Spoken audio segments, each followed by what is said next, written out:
Assalamualaikum warahmatullahi wabarakatuh. Perkenalkan, nama saya Mutiada Rizky dengan NIM 1831500-689. Saya mengambil mata kuliah Metode Penelitian dengan dosen Dr. Mabrur Taufik SAG SEMM dari Fakultas Ekonomi dan Bisnis jurusan Manajemen Universitas Budi Luhur. Akan menjelaskan materi pada pertemuan ke-7 mengenai data instrumen dan hasil pengukuran. Pengertian dan kegunaan data. Kegiatan penelitian untuk mengumpulkan informasi yang relevan guna mengetahui, memecahkan masalah atau mengembangkan ilmu pengetahuan. Informasi yang sudah diskalakan disebut dengan data.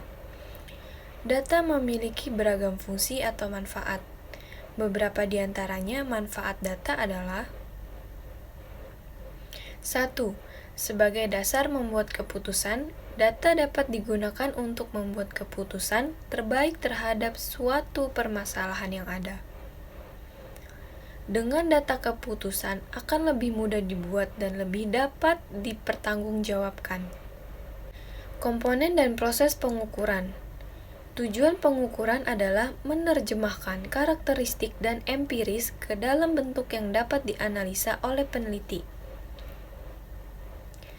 Titik fokus pengukuran adalah pemberian angka terhadap data empiris berdasarkan sejumlah aturan atau prosedur tertentu.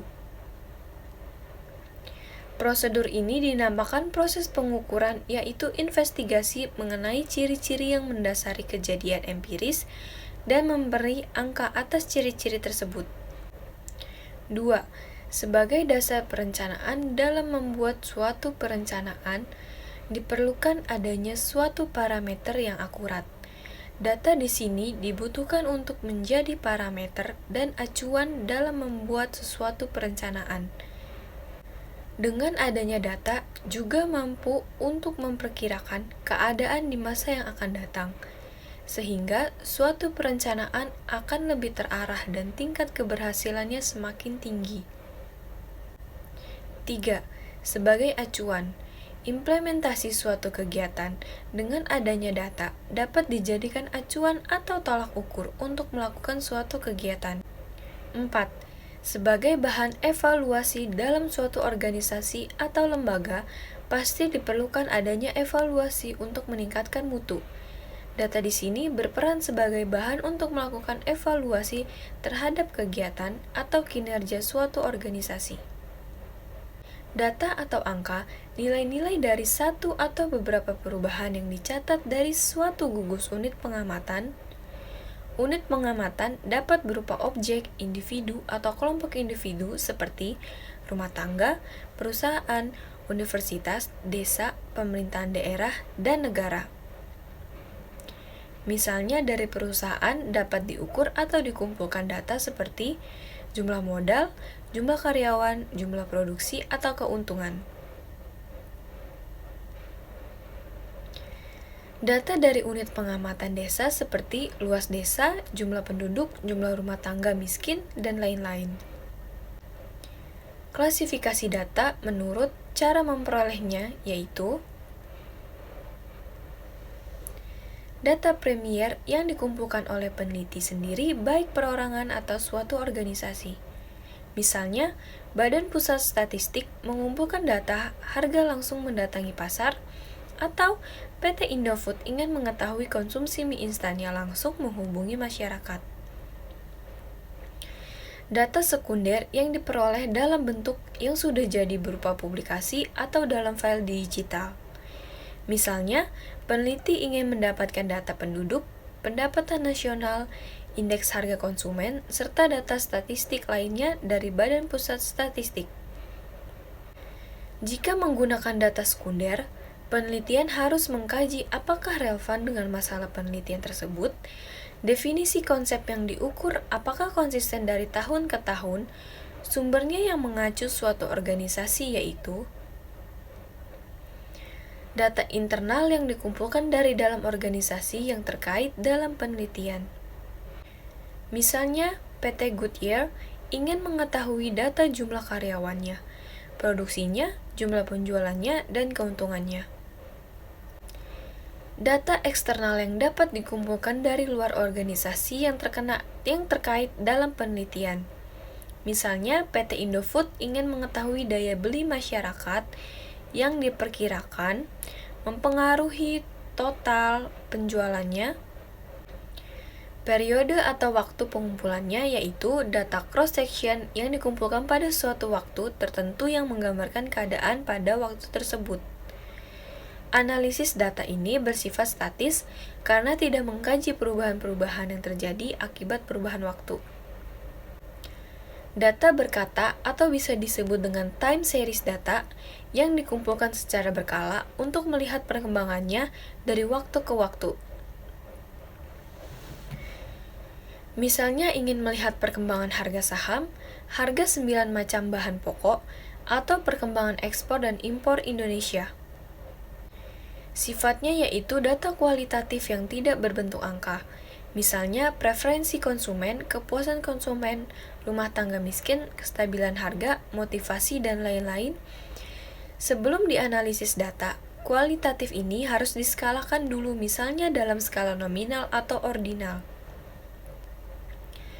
Data kuantitatif yang berupa angka, hasil pengukuran atau perhitungan atau bisa disebut dengan counting, misalnya produksi padi, ton, gaji karyawan rupiah, harga komputer, atau jumlah karyawan per orang.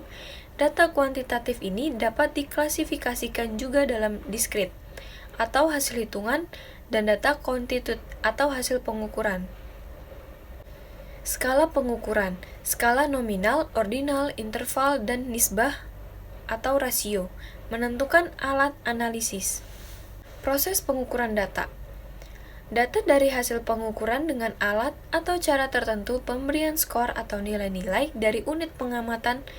Prosesnya sangat penting karena keabsahan kesimpulan tentang validasi dengan realitas datanya. Konsep yang diukur harus jelas. Alat ukur instrumen harus sesuai alat ukur tertentu, wawancara kuesioner atau observasi untuk mengukur konsep. Hasil pengukuran dikuantifikasikan atau diungkapkan dalam bentuk bilangan yang mempunyai suatu skala pengukuran tertentu. Menentukan analisis yang paling cocok. Aspek penting lainnya, memahami beberapa teknik sampling teknik sampling sehingga pengukuran dilakukan dengan mudah dan cepat. Instrumen pengukuran. Dalam penelitian sosial, proses pengoperasionalan pengembangan instrumen untuk mengukur konsep abstrak seperti prasangka kinerja, kecerdasan, dan status merupakan masalah tersulit. Instrumen pengumpulan data yang tidak sah dan tidak terandalkan mengakibatkan proses analisis statistika terhadap data tidak bermakna. Gearbest in Gearb out, cara pengamatan diukur menentukan jenis prosedur analisis statistik yang dapat diterapkan. Di lingkup penelitian, data merupakan hal dasar yang harus ditemukan. Data akan menjadi acuan dan bukti untuk menentukan sebuah kesimpulan dari sebuah hipotesa. Tanpa data, penelitian tidak akan berhasil dan semua dugaan dalam penelitian itu menjadi omong kosong. Jenis skala pengukuran data. Ketika melakukan penelitian atau pengamatan terhadap suatu objek atau karakteristik tertentu, untuk keperluan analisa seringkali kita memberikan atau meletakkan angka kepada objek atau karakteristik pengamatan tersebut. Pemberian atau peletakan angka inilah yang sering dikenal sebagai pengukuran. Tanpa melakukan pengukuran, sulit bagi kita untuk menganalisa atau bahkan membuat kesimpulan tentang objek pengamatan. Hasil pengukuran. Pengukuran yang baik harus mempunyai sifat in spim dengan realitas, artinya bahwa terhadap kesamaan yang dekat antara realitas yang diteliti dengan nilai yang diperoleh dari pengukuran. Oleh karena itu, suatu instrumen pengukur dipandang baik apabila hasilnya dapat merefleksikan secara tepat realitas dari fenomena yang hendak diukur. Sekian penjelasan materi dari saya, kurang lebihnya mohon maaf. Wassalamualaikum warahmatullahi wabarakatuh. Salam budi luhur.